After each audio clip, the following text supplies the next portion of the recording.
الحمدللہ رب العالمین الصلاۃ والسلام علی سید الانبیاء والمرسلین اما بعد فاعوذ باللہ من الشیطان الرجیم بسم اللہ الرحمن الرحیم الصلاۃ والسلام علیک یا رسول اللہ وعلی آلک واصحابک یا حبیب اللہ الصلاۃ والسلام علیک یا نبی اللہ وعلی آلک واصحابک یا نور اللہ۔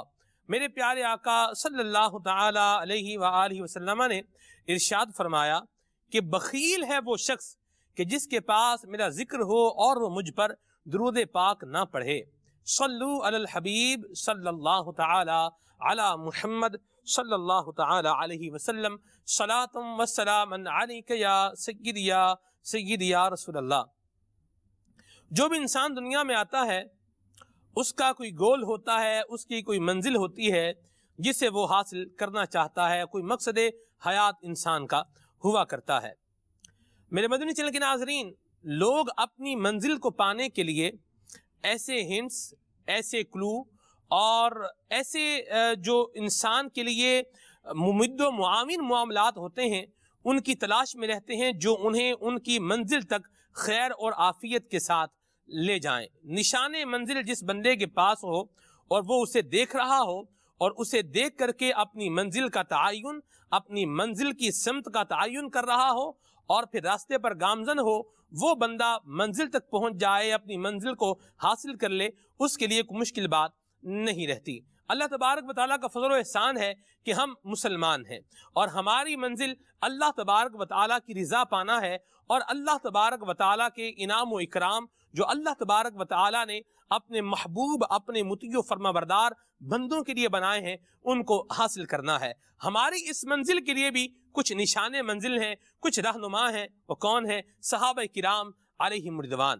آج انشاءاللہ عز و جل ہم نے سلسلے کا موضوع رکھا ہے نشان منزل، اور اس کے اندر ہم صحابہ کرام کی اطاعت رسول، ان کی اتباع رسول، ان کی تعظیم رسول، ان کی محبت رسول اور ان کی نبی کریم صلی اللہ تعالی علیہ وآلہ وسلم کی سنتوں کے ساتھ محبت رکھنا، اس کو انشاءاللہ عز و جل بیان کرنے کی سعادت حاصل کریں گے۔ اللہ تعالیٰ کی رضا پانے کے لیے اور ثواب کمانے کے لیے سلسلے میں اول تا آخر شامل رہیے۔ تلاوت کلام پاک بھی ہوگی، نعت رسول مقبول صلی اللہ علیہ وسلم بھی ہوگی، اور انشاءاللہ مبلغین دعوت اسلامی اپنے مدنی پھولوں سے بھی نوازیں گے۔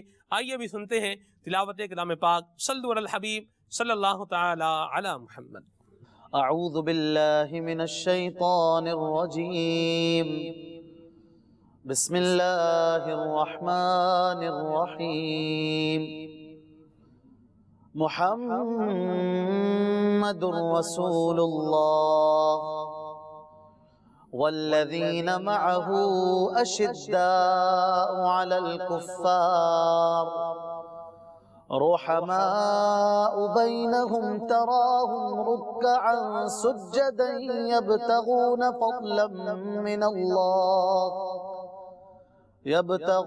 فضلا من الله ورضوانا سيماهم في وجوههم من أثر السجود ذلك مثلهم في التوراة ومثلهم في الإنجيل كزرع أخرج شطأه فآزره فاستغلظ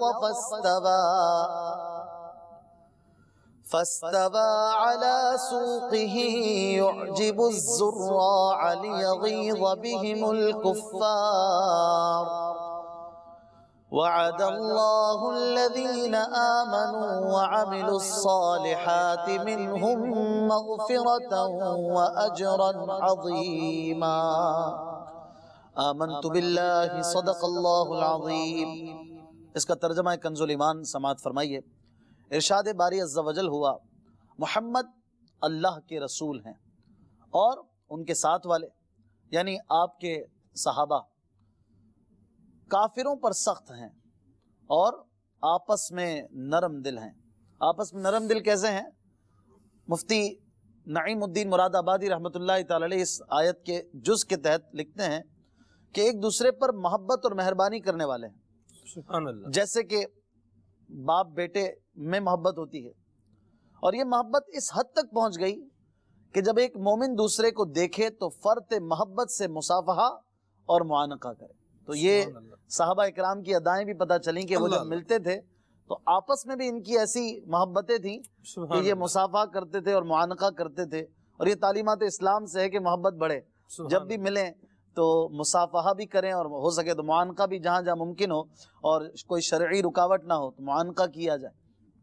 آگے ارشاد فرمایا تو انہیں دیکھے گا رکوع کرتے اور سجدے میں گرتے, اللہ کا فضل و رضا چاہتے, ان کی علامت ان کے چہروں میں ہے سجدوں کے نشان سے. اللہ اللہ. اس کے تحت مفتی صاحب مفتی نعیم الدین مراد آبادی رحمت اللہ تعالی علیہ لکھتے ہیں کہ یہ صحابہ کثرت سے نمازیں پڑھتے اور نمازوں پر مداومت کرتے, یعنی استقامت کے ساتھ نماز پڑھا کرتے تھے.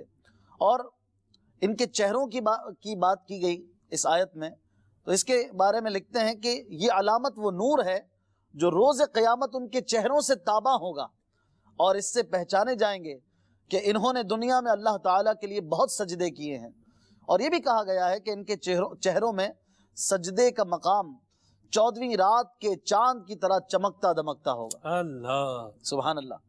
عطا کا قول ہے کہ شب کی دراز نمازوں سے ان کے چہروں پر نور نمایاں ہوتا ہے, جیسا کہ حدیث شریف میں ہے کہ جو رات کو نماز کی کثرت کرتا ہے صبح کو اس کا چہرہ خوبصورت ہو جاتا ہے. اور یہ بھی کہا گیا ہے کہ گرد کا نشان بھی سجدے کی علامت ہے. صحابہ اکرام کی مزید اللہ تبارک و تعالی نے تعریف و توصیف کرتے ہوئے فرمایا, آگے ترجمہ کنز الایمان, ان کی یہ صفت توریت میں ہے اور ان کی صفت انجیل میں ہے. جیسے ایک کھیتی اس نے اپنا پٹھا نکالا, پھر اسے طاقت دی, پھر دبیز ہوئی, پھر اپنی ساق پر سیدھی کھڑی ہوئی, کسانوں کو بھلی لگتی ہے تاکہ ان سے کافروں کے دل جلیں. اللہ نے وعدہ کیا ہے ان سے جو ایمان لائے اور اچھے کام کیے, بخشش اور بڑے ثواب کا. تو یہاں بخشش اور بڑے ثواب کی بشارت صحابہ اکرام کو دی جا رہی ہے, اور اس سے ان کی شان بھی پتہ چلتی ہے کہ اللہ تبارک و تعالی انہیں مغفرت اور بخشش کی بشارت عطا فرما رہا ہے. اور یہ صرف سلمان بھائی اس جگہ پر نہیں ہے, بلکہ قرآن مجید میں جا بجا ان اصحاب رسول کو مغفرت کی, رضوان کی, رضا کی اور رب تبارک و تعالیٰ کی خوشنودی کی بشارتیں عطا کی گئی ہیں, اور اس سے بھی ان کی شان پتہ چلتی ہے. اور بنیادی طور پر اگر دیکھا جائے ان بشارتوں کی سب سے بڑی وجہ کیا ہے تو وہ ہے محبت رسول, اطاعت رسول, اور پیارے آقا صلی اللہ علیہ وسلم کی محبت نے انہیں رب کا پیارا بنا دیا. آج ہمارا موضوع بھی ہے اور انشاءاللہ مزید آیتیں سنیں گے انشاءاللہ. سبحان اللہ. تلاوت, ترجمہ, تفسیر, مدنی پھول سماعت کیے ہیں. آئیے ابھی کلام سنتے ہیں. صلو علی الحبیب صلی اللہ تعالی علی محمد صلی اللہ علیہ وسلم. صلی اللہ علیہ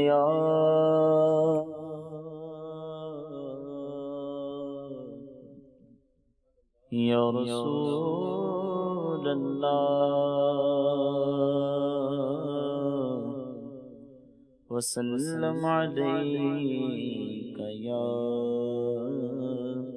حبیب اللہ. آئیے مفتی اعظم ہند مولانا مصطفی رضا خان علیہ رحمۃ الرحمن کا لکھا ہوا بہت پیارا کلام مل کے پڑھنے کی سعادت حاصل کرتے ہیں.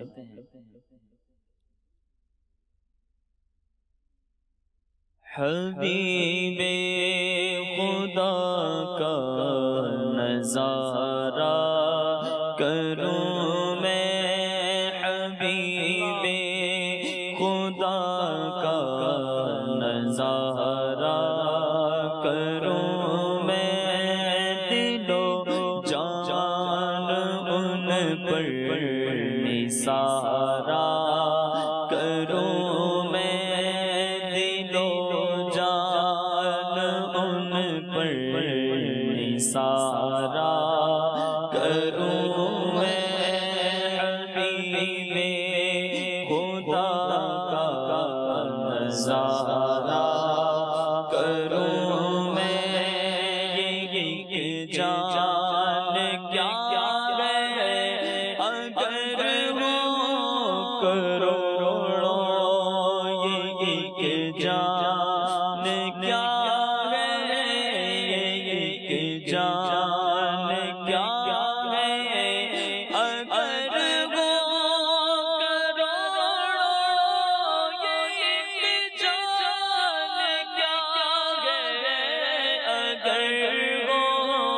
کروڑوں تیرے نام پر سب کو وارا کروں میں، تیرے نام پر سب کو وارا کروں میں، تیرے نام پر سر کو قربان کر کے، آقا تیرے نام پر سر کو قربان کر کے، تیرے سر سے سجدے اتارا کروں میں، تیرے سر سے سجدے اتارا کروں میں،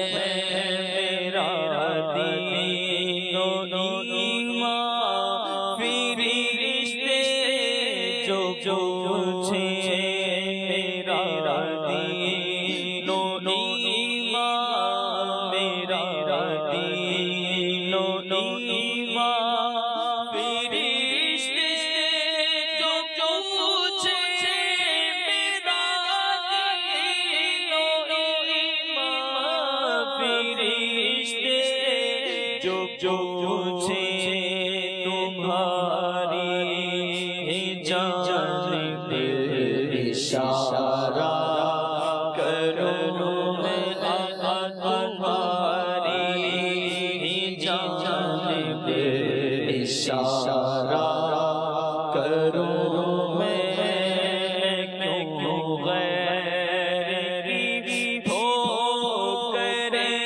کھانے جاؤں میں، کیوں غیر کی ٹھوکر کھانے جاؤں میں، کیوں غیر کی ٹھوکر کھانے جاؤں، تیرے در سے اپنا گزارا کروں میں، تیرے در سے اپنا گزارا کروں میں، تیرے در سے اپنا گزارا کروں میں، تیرے در سے اپنا گزارا کروں میں، خدا را ابا خدا را ابا خدا را ابا کہ کم لوگوں پر خدا را ابا کہ کم لوگوں پر خدا را ابا کہ کم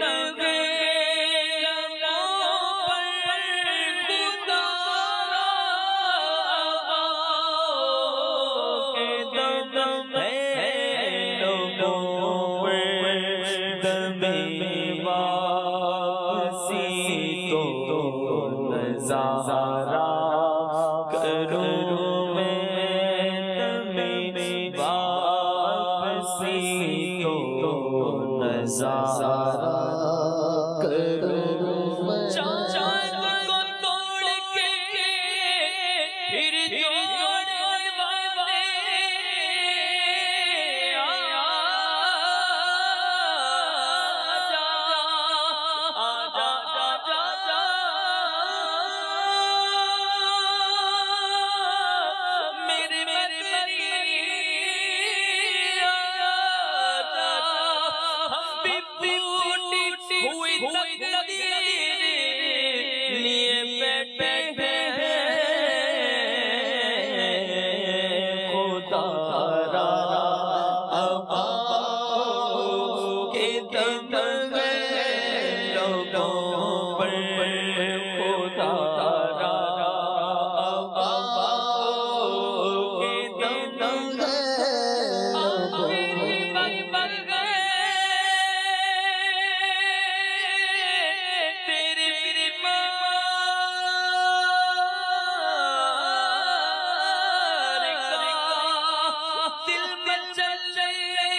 جائے کہیں یہ چراغ سحر دونوں عالم کے سرکار آ جائیے میرے گلشن کو ایک بار مہکائیے اپنے جلووں کی بارش میں نہلائیے آقا دیدار شوق کو کیجیے بار دونوں عالم کے سرکار آ جائیے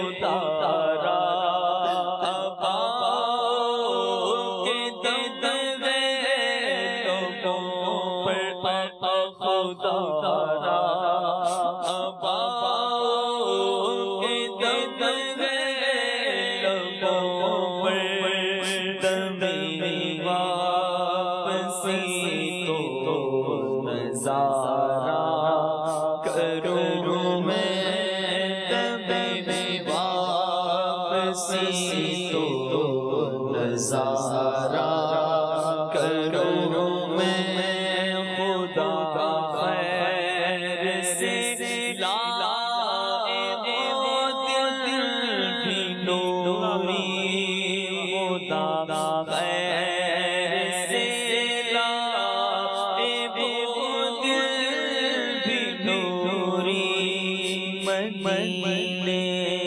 کی گلیاں کو ہارا کروں میں مدینے کی گلیاں کو ہارا کروں میں دلوں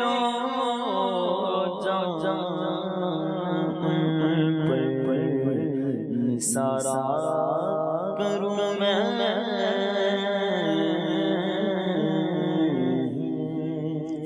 اللہ اللہ اللہ سبحان اللہ سبحان اللہ۔ یہ پیارا کلام سنا نبی کریم صلی اللہ تعالی علیہ وآلہ وسلم کی مدح سرائی کی، حضور کی بارگاہ میں استغاثہ کیا، خدا را آباؤ کے دم ہے لبوں پر دمے واپسی تو نظارہ کروں میں۔ یہ بھی جو ہمارا نشان منزل ہے، یعنی ہمارے صحابہ کرام علیہ رضوان ہیں، ان کی مبارک زندگی کو اگر دیکھیں، اس کو پڑھیں، تو وہاں پر بھی یہ مبارک انداز ہمیں چمکتے دمکتے نظر آتے ہیں۔ آپ سب کیا فرمائیں گے؟ الحمدللہ رب العالمین والصلاة والسلام علی سید المرسلین، اما بعد فاعوذ باللہ من الشیطان الرجیم، بسم اللہ الرحمن الرحیم۔ یقیناً صحابہ کرام علیہ رضوان کی جو مبارک زندگی ہے وہ نبی پاک صلی اللہ تعالیٰ علیہ وآلہ وسلم کی محبت، عشق اور آپ علیہ السلام کی اطاعت، فرما برداری، آپ علیہ السلام کی رضا اس سے معمور ہے۔ ایک ہے کسی کام کا حکم دینا نبی پاک علیہ السلام کا کہ آپ یہ کام یوں کریں، اور صحابہ کرام علیہ رضوان کا کر گزرنا، اور ایک ہے نبی پاک علیہ السلام کا کسی تمنا کا اظہار فرمانا کہ یہ کام یوں ہو جائے تو کیا بات ہے۔ تو صحابہ کرام علیہ رضوان اس کام کو بھی نبی پاک علیہ السلام کی تمنا کے مطابق کیا کرتے تھے۔ حضرت سیدنا عبداللہ ابن عمر رضی اللہ تعالیٰ ایسے عاشق رسول، ایسے نبی پاک علیہ السلام کی اطاعت اور فرمانبرداری کرنے والے، حضرت نافع رحمۃ اللہ تعالی ارشاد فرماتے ہیں کہ اگر تم حضرت سیدنا عبداللہ ابن عمر رضی اللہ تعالیٰ عنہ کا نبی پاک علیہ السلام کے آثار، آپ علیہ السلام کی جو طریقہ کار ہے اس کی پیروی کرنے کو دیکھ لیتے تو تم کہتے کہ یہ شخص مجنون ہے، یہ دیوانگی کی حد ہے۔ یعنی نبی پاک علیہ السلام کی رضا کیا ہے، آپ علیہ السلام نے کوئی کام کس طرح کیا، آپ کی تمنا کیا ہے۔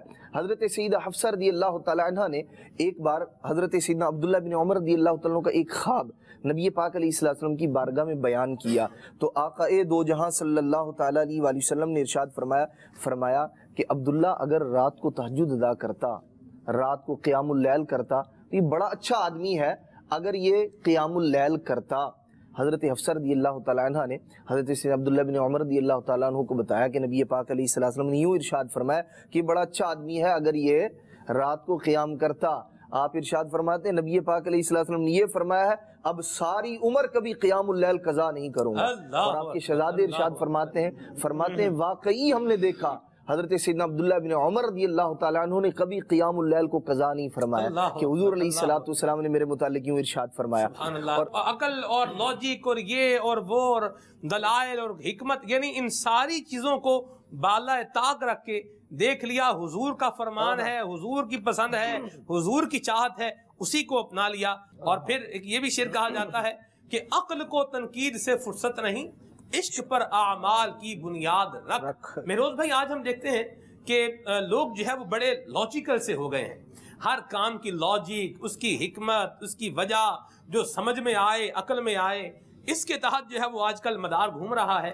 کیا فرمائیں گے آپ؟ ہمارا نشان منزل یعنی ہمارے صحابہ کرام علیہم رضوان، ان کی حیات طیبہ، ان کی مبارک زندگی، اور پھر یہ انداز، کس سینیریو سے آپ اس کا انالیسس فرمائیں گے؟ یقیناً صحابہ کرام علیہم الرضوان ہمارے لیے نشان منزل ہیں، اور نبی کریم علیہ السلام نے خود ارشاد فرمایا سابق النجوم، اور جو ستارے ہوتے ہیں یہ نشان منزل ہی ہوا کرتے ہیں، منزل ہی پر پہنچانے والے ہوتے ہیں، اور انہی کے ذریعے لوگ منازل پہ پہنچتے ہیں. جہاں تک بات یہ ہے سلمان بھائی کہ لاجک اور عقل کے سینیریو میں، عقل کے تناظر میں کوئی بات آتی ہے تو اسے تسلیم کریں گے، اور جو اس کے خلاف ہوگی اسے نہیں مانیں گے. یہ ممکن ہے دنیا میں بہت سارے لوگ اس طریقے سے سوچتے ہوں، لیکن الحمدللہ عز و جل ہم مسلمان ہیں، اور ہمارے لیے سب سے بڑھ کر جو دلیل ہے وہ اللہ عز و جل اور اس کے پیارے حبیب صلی اللہ علیہ وسلم کے فرامین ہیں. آپ نے جب سوال قائم کیا تو میری نظر یہاں پرچے پہ گئی، اپنے اس اسکرپٹ پہ گئی جو میں لے کر آیا ہوں تیاری کر کے، تو ایک آیت مبارکہ ہے، اسی کو پیش کرتا ہوں. اللہ رب العزت، اس میں لاجک پہ بھی غور کر لیں، ہم بھی غور کریں، مدنی چینل کے ناظرین بھی غور کریں کہ جب کسی سے محبت کی جاتی ہے، یعنی میں چاہتا ہوں آپ مجھ سے محبت کریں، تو طریقہ یہ ہوگا کہ میں آپ سے محبت کروں، آپ کی فرما برداری کروں، آپ کی اطاعت کروں، آپ کو خوش کروں، تو پھر آپ بھی مجھ سے محبت کرنے لگیں گے. تو ایسا ہی کچھ معاملہ اس آیت میں بتایا جا رہا ہے. فرمایا کل ان کنتم تحبون اللہ، اے محبوب صلی اللہ علیہ وسلم آپ فرما دیجئے کہ اگر تم لوگ اللہ سے محبت کرتے ہو. یہ جو میں نے مثال دی نا، جو شروع میں نے تمہید باندھی آپ کی، اور یہ صرف سمجھانے کے لیے. کچھ لوگوں نے دعویٰ کیا کہ ہم اللہ عز و جل سے محبت کرتے ہیں، تو یہ آیت کریمہ اس کی وضاحت فرما رہی ہے. کل ان کنتم تحبون اللہ، اے محبوب صلی اللہ علیہ وسلم آپ فرما دیجئے اگر تم لوگ اللہ سے محبت کرتے ہو فاتبعونی، تو میری اتباع کرو، یحببکم اللہ، تو اللہ تمہیں اپنا محبوب بنا لے گا. اب جہاں تک بات ہے لاجک کی، تو لوگ دعویٰ کر رہے ہیں کہ ہم اللہ سے محبت کرتے ہیں، اور اللہ رب العزت ارشاد فرما رہا ہے محبوب کریم علیہ السلام کی زبان سے کہ اے لوگو تم میری پیروی کرو. تو اب اگر عقل کے سینیریو میں یا عقل کے تناظر میں دیکھا جائے تو یہ تھوڑا عجیب سا لگتا ہے، لیکن بات قرآن کریم نے یہی بیان کی ہے، اور ایک مسلمان کے لیے اس سے بڑھ کے کوئی بات نہیں ہو سکتی کہ جب ہم اللہ سے محبت کرنے کا دعویٰ کرتے ہیں تو اس کی گویا کہ دلیل یہ ہے کہ تم اتباع رسول کرو، تم پیروی رسول کرو، اور جب تم یہ کرو گے تو تمہیں اللہ عز و جل محبوب بنا لے گا. صحابہ اکرام علیہم الرضوان کی اگر ہم زندگیاں دیکھیں، عقل اور یہ جو منطق ہے اور لاجک ہے، اس کے سینیریو میں اگر ہم بات کریں سلمان بھائی، کچھ چیزیں ایسی ہوتی ہیں جو انسان کے اختیار میں ہوتی ہیں، وہ کام وہ کر سکتا ہے. مثال کے طور پہ ہم امامہ باندھا، یہ ہمارے اختیار میں، داڑھی شریف سجائی ہوئی ہے، یہ ہمارے اختیار میں ہے. لیکن بہت سارے کام ایسے ہوتے ہیں جس پہ بندے کو اختیار ہی نہیں ہوتا، وہ کرنا چاہے تو بھی نہیں کر سکتا کیونکہ اس میں اسے اختیار نہیں ہے. مثال کے طور پہ مرنے کا وقت ہے، اگر میں چاہوں بھی کوئی وقت طے کرنے کے بعد تو میں نہیں مر سکتا. صحابہ اکرام علیہم الرضوان کی جب ہم زندگیاں دیکھتے ہیں تو وہ اس چیز کی بھی خواہش رکھتے تھے کہ کاش جتنے کپڑوں میں نبی کریم علیہ السلام کا وصال ہوا اور جس دن نبی کریم علیہ السلام کا وصال ہوا، ایک کاش مجھے وہ نصیب ہو جائے. حضرت ابوبکر صدیق رضی اللہ تعالی عنہ کے بارے میں آتا ہے کہ انتقال سے چند گھنٹے قبل حضرت عائشہ صدیقہ طیبہ طاہرہ مجتہدہ رضی اللہ تعالی عنہا سے آپ نے دریافت کیا کہ رسول کریم صلی اللہ علیہ وسلم کے کفن مبارک میں کتنے کپڑے تھے اور آپ کی وفات کس دن ہوئی.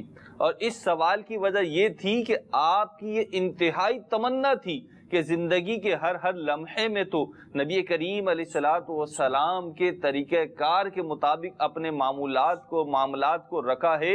ایک کاش مرنے کے بعد بھی کفن اور وفات کے دن میں بھی مجھے نبی کریم علیہ الصلوۃ والسلام کی مطابعت نصیب ہو جائے۔ اللہ اکبر۔ تو یہ وہ چیز ہے کہ جو اختیار میں نہیں ہے لیکن چاہت ہے، کیا بات، کہ کاش ایسا ہو جائے۔ کیا بات، کیا بات ہے، سبحان اللہ۔ مہروز بھائی کے مدنی پھول میں سن رہا تھا، اور حضرت سیدنا امام عبدالغنی نابلوسی رحمۃ اللہ تعالی علیہ نے حقیقت الندیہ میں جو لکھا ہے وہ میرے ذہن میں آ رہا تھا۔ یعنی محبت کیا ہے؟ آج دنیا میں لوگ کہتے ہیں نا ہمیں فلاں سے بڑی محبت ہے، اس سے بڑی محبت ہے۔ محبت کیا ہے؟ امام نابلوسی فرماتے ہیں محبت یہ ہے کہ تو اپنی ذات کو فنا کر دے اور اپنے محبوب کی صفات میں گم ہو جا۔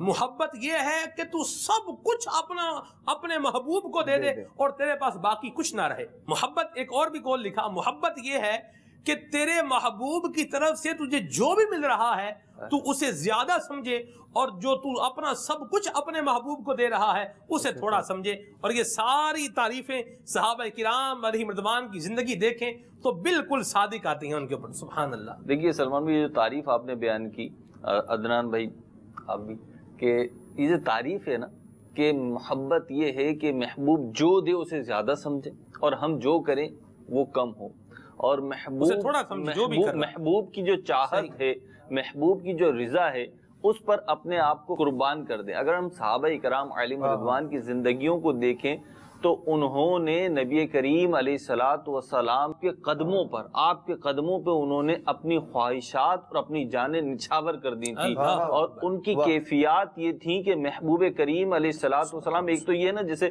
عدنان بھائی نے شروع میں ارشاد فرمایا تھا، ایک حکم دینا، یہ نہیں، صحابہ کرام علیہم رضوان کی جب ہم سیرت پڑھتے ہیں، ان کی شخصیت کا مطالعہ کرتے ہیں تو کئی ایسے واقعات آتے ہیں کہ نبی کریم علیہ الصلوۃ والسلام کے اشاروں، آپ کے انداز اور آپ کے کسی جملے سے ڈائریکٹلی نہیں، انڈائریکٹ انہوں نے محسوس کیا کہ اس چیز میں نبی کریم علیہ الصلوۃ والسلام کی ناراضگی ہے، یا یہ چیز نبی کریم علیہ الصلوۃ والسلام کے مزاج کے موافق نہیں ہے، تو انہوں نے اس چیز کو ترک کر دیا، اور جس چیز کو انہوں نے دیکھا کہ یہ چیز نبی کریم علیہ الصلوۃ والسلام کی مسرت کا باعث ہے، یہ چیز نبی کریم علیہ الصلوۃ والسلام کی رضا کا باعث ہے، ان کو یہ پسند آتی ہے، تو پھر وہ چیز انہوں نے ساری زندگی چھوڑی نہیں۔ بہت ہی مشہور بات ہے کہ نبی کریم علیہ الصلوۃ والسلام کو لوکی شریف بہت پسند تھی۔ حضرت انس رضی اللہ تعالی عنہ سے روایت موجود ہے کہ نبی کریم علیہ الصلوۃ والسلام کو ایک دفعہ آپ نے کھاتے ہوئے دیکھا، اور گوشت کا سالن تھا،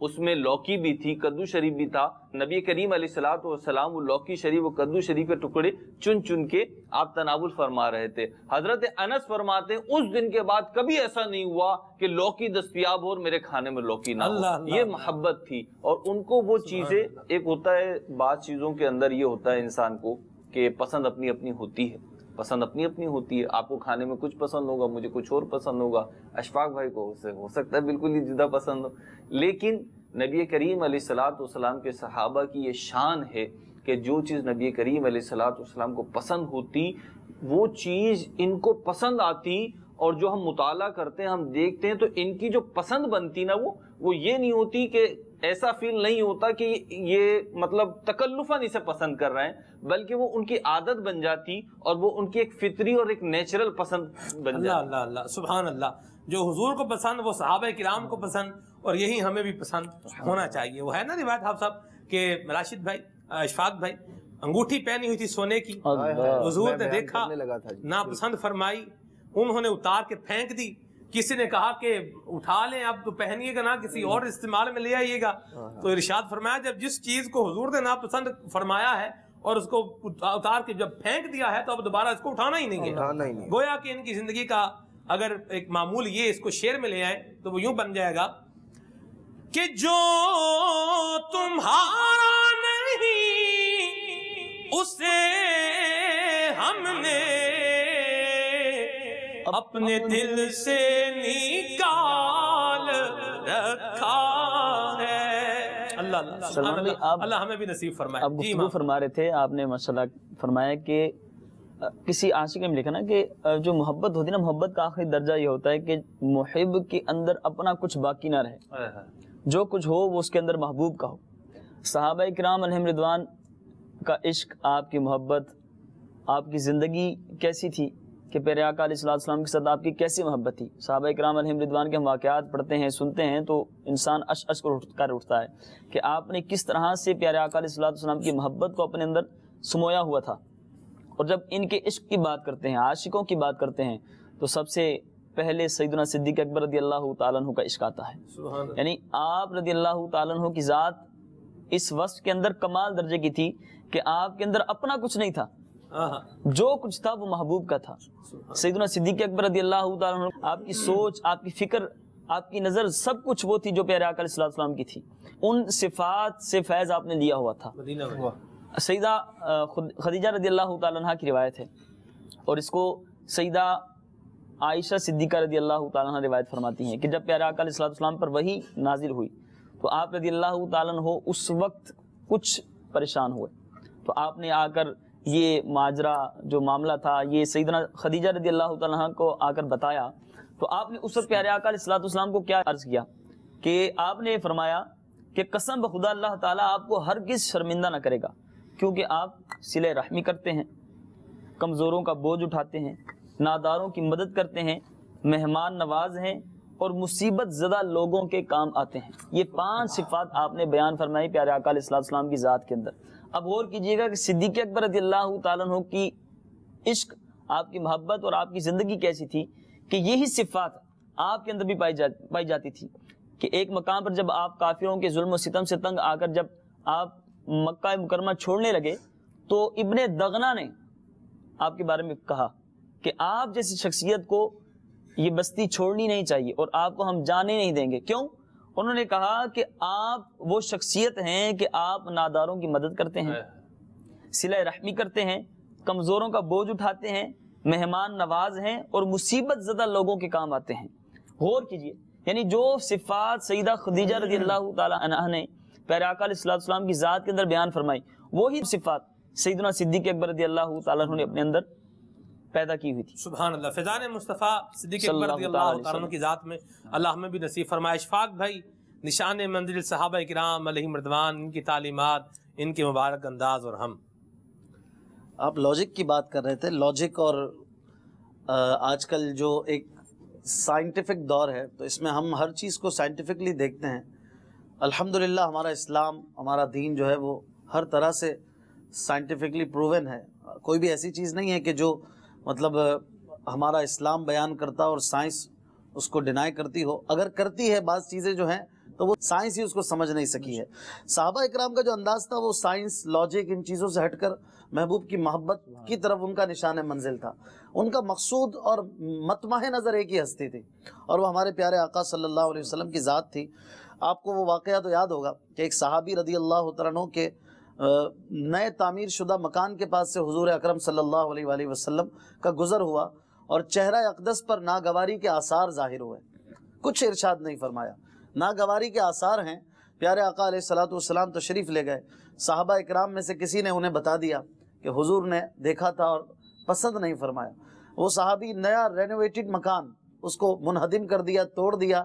ایسا نہیں ہے کہ وہ رنگ وغیرہ اکھاڑ دیا ہو کہ چلو اس کو سادہ پوسیدہ کر دوں، بس جو چیز محبوب نے پسند نہیں کی ہے اس کو ختم کر دیا کہ اب مجھے نہیں چاہیے. یہ لاجک سے ہٹ کر یہ لوگ دیکھتے تھے کہ حضور نے کیا فرمایا. آپ صلی اللہ علیہ وسلم نے ارشاد فرمایا ایک جگہ پر نماز کے دوران کہ ایک صحابی کو آتا دیکھ کر وہ کنویں میں گر گئے، اور صحابہ اکرام نابینا صحابی تھے. تو بعض لوگوں کی ہنسی نکل گئی نماز کے دوران، آواز پیدا ہوئی. پیارے آقا صلی اللہ علیہ وآلہ وسلم نے فرمایا کہ جس نے جو ہنسے ہیں وہ نماز بھی دہرائیں، وضو بھی دہرائیں. کسی نے سوال نہیں کیا کہ یا رسول اللہ کیوں؟ کوئی حدث نہیں ہوا، کوئی ری خارج نہیں ہوئی، کوئی خون نہیں نکلا، کوئی ایسا کام نہیں ہوا جس سے وضو ٹوٹے. محبوب نے کہہ دیا شریعت بن گئی. محبوب نے کہہ دیا حج فرض ہے، سب نے حج کرنا ہے. محبوب نے کہہ دیا زکوٰۃ دینی ہے، دینی ہے. محبوب نے کہا نماز پڑھنی ہے، پڑھو. محبوب نے کہا مجھے دیکھو میں کیسے نماز پڑھتا ہوں، صلو کما رأیتمونی اصلی. بس محبوب کو دیکھ کے نمازیں پڑھتے رہے. لاجک یہ کہتی ہے کہ جان جا رہی ہو تو بہت سارے کام حلال ہو جاتے ہیں، بہت ساری چیزیں جائز ہو جاتی ہیں، لیکن جان جا رہی ہے محبوب کے لیے ہلنا بھی صدیق اکبر نے گوارا نہ کیا. یہاں لاجک آڑے نہ آئی. محبوب آرام فرما ہے، نماز فرض تھی لیکن مولا علی نے وہاں نماز قضا کر دی کہ محبوب کا آرام میں خلل نہیں ہونا چاہیے. اب لاجک آگے نہیں آئی, اب محبوب آگے ہے. محبوب سب سے پہلے ہے, پھر لاجک ہے, پھر عقل ہے. لہٰذا مولا علی کے عمل میں بھی یہ نظر آتا ہے, صدیق اکبر کے عمل میں بھی یہ نظر آتا ہے, تو اور کیا بچتا ہے؟ سبحان اللہ. جی راشد بھائی. سلمان بھائی, اسلام جو ہمارا دین اسلام ہے, لفظ اسلام اس کا معنی کیا ہے؟ سر تسلیم خم کرنا. لفظ اسلام کی جو اصل روح ہے اور معنی ہے وہ الحمدللہ صحابہ کرام کا مزاج اور طبیعت تھی. اعلیٰ حضرت کا ایک میں فرمان ذکر کرتا ہوں, اور اس فرمان کے تحت آپ دیکھیں گے تو صحابہ کرام کی سیرت جو ہے اس کی اول مصداق بنتی ہے امت میں. اعلیٰ حضرت فرماتے ہیں, وہی لاجک والی بات ہوئی کہ کوئی بھی حکم یا آرڈر آیا تو اب اپنی عقل کی کسوٹی پر اس کو پرکھا جاتا ہے کہ اپنی سمجھ میں آئی تو اس پر عمل کیا, ورنہ اس کو ڈینائی کر دیا. اعلیٰ حضرت فرماتے ہیں احکام الہی میں چوں چرا نہیں کرتے. الاسلام گردن نہادن, ناک کی زبان بجرت کشادن. اعلیٰ حضرت فرماتے ہیں اسلام سر تسلیم خم کرنا ہے, نہ کہ دلیری سے لب کشائی کرنا. اور ایک مقام پر فرماتے ہیں یہ احکام ہیں. نبی پاک علیہ الصلوۃ والسلام نے جو فرما دیا وہ ایمان اور شریعت ہے. اعلیٰ حضرت فرماتے ہیں یہ احکام ہیں, بندے کو حکم ماننا چاہیے, حکم کی تلاش ضرور نہیں. اور صحابہ کرام کی طبیعت میں ہم دیکھتے ہیں کہ اپنا سب کچھ حضور علیہ الصلوۃ والسلام کی بارگاہ کی نظر کرتے ہیں, اور جو حضور علیہ الصلوۃ والسلام کو پسند آئے اپنی پسند بناتے ہیں. ایک بڑی پیاری روایت میں ذکر کروں گا جس میں نبی پاک علیہ الصلوۃ والسلام کی شان کا بھی اظہار ہوگا, اور صحابہ کرام کا نبی پاک علیہ الصلوۃ والسلام کی خواہش پسند اور نبی پاک علیہ الصلوۃ والسلام جو فیصلہ فرما لیں اس پر اپنا فیصلہ قربان کر دینا, اس کا اظہار ہوگا. سنن نسائی کتاب الہبہ میں ہبۃ المشاء اس باب کی پہلی حدیث ہے کہ قبیلہ حوازن کے کچھ افراد نبی پاک صلی اللہ تعالی علیہ وسلم کی بارگاہ میں حاضر ہوئے اور اپنے اہل و عیال مال جو مسلمان غنیمت کے طور پر لائے تھے ان کو طلب کرنے کے لیے, لینے کے لیے بارگاہ رسالت میں حاضر ہوئے. جب یہ نبی پاک علیہ الصلوۃ والسلام کی بارگاہ میں حاضر ہوئے تو سرکار اعظم صلی اللہ تعالی علیہ وسلم نے ارشاد فرمایا فَإِذَا صَلَّيْتُمُ الظُّهْرَ, جب تم ظہر کی نماز پڑھ لو, فَقُومُوا, تو کھڑے ہو جاؤ, فَقُولُوا, اور میری بارگاہ میں کھڑے ہو کر عرض کرو اِنَّا نَسْتَعِينُ بِرَسُولِ اللَّهِ. یہ کون فرما رہے ہیں؟ یہ وہ ذات فرما رہی ہے جس کے سینے اتھر پر اللہ تبارک و تعالیٰ کا یہ فرمان نازل ہوا کہ ایاک نستعین, کہ یا اللہ ہم تجھی سے مدد مانگتے ہیں. حقیقتاً مدد کرنے والی ذات اللہ تبارک و تعالیٰ کی, لیکن اللہ تعالیٰ مسبب الاسباب, یہ کائنات عالم اسباب. تو اللہ تعالیٰ کی مدد پہنچے گی کس کے ذریعے؟ اللہ تبارک و تعالیٰ نے اس کے لیے اسباب بنائے ہیں. تو نبی پاک علیہ الصلوۃ والسلام جو اللہ تعالیٰ کی مدد و نصرت کا مظہر عتم ہیں اور جن کے سینے اتھر پر یہ آیت مبارکہ نازل ہوئی کہ ایاک نعبد و ایاک نستعین, وہ سرکار اعظم فرماتے ہیں کہ میری بارگاہ میں کھڑے ہو کر عرض کرو انا نستعین برسول اللہ علی المؤمنین او المسلمین فی نسائنا و ابنائنا, کہ یا رسول اللہ ہم اپنے اہل و عیال, اپنے گھر والوں کے معاملے میں مسلمانوں پر آپ کی مدد چاہتے ہیں. نستعینو دیکھیں آپ, عون کا مطلب ہوتا ہے مدد, اور جب باب استفعال سے استعانت بنے گا تو باب استفعال کا ایک خاصہ ہے کہ طلب ماخذ ہوتا ہے اس میں, تو استعانت کا مطلب ہوتا ہے مدد طلب کرنا. تو سرکار اعظم صلی اللہ تعالی علیہ وسلم کی تعلیم دے رہے ہیں انا نستعین برسول اللہ, میری بارگاہ میں حاضر ہو کر عرض کرو کہ یا رسول اللہ ہم آپ سے مدد چاہتے ہیں. راوی فرماتے فلما صلوا الظہر, جب ان افراد نے ظہر کی نماز پڑھ لی, قاموا, وہ کھڑے ہوئے, بارگاہ رسالت میں کھڑے ہوئے, فقالوا ذلك, تو انہوں نے یہی ارشاد ذکر کیا, بارگاہ رسالت میں عرض کی انا نستعین برسول اللہ. گویا کہ کہا, یوں بھی کہہ سکتے ہیں زبان حال, گویا کہ یہ کہہ رہی تھی یا رسول اللہ ینظر حالنا. سبحان اللہ, اللہ سبحان اللہ. جب انہوں نے یہ عرض کی تو بارگاہ رسالت سے پھر سخاوت کے دریا بہے. راوی فرماتے ہیں فقال رسول اللہ صلی اللہ تعالی علیہ وسلم, رسول اعظم صلی اللہ تعالی علیہ وسلم نے ارشاد فرمایا فما کان لی ولی بنی عبد المطلب, کہ اس مال غنیمت میں سے جو میرا اور بنی عبد المطلب کا حصہ ہے فہو لکم, وہ تمہارا, لے جاؤ. جی یہ تو نبی پاک علیہ الصلوۃ والسلام کا فرمان جاری ہوا, یہ نبی پاک علیہ الصلوۃ والسلام کے فیصلے کا اظہار ہوا. اب صحابہ کی اتباع دیکھیں اور نبی پاک علیہ الصلوۃ والسلام کے فرمان, آپ کی خواہش پر اپنا سب کچھ قربان کرنا دیکھیں. راوی فرماتے ہیں فقال المہاجرون, مہاجرین صحابہ کرام نے عرض کی, کیا عرض کی,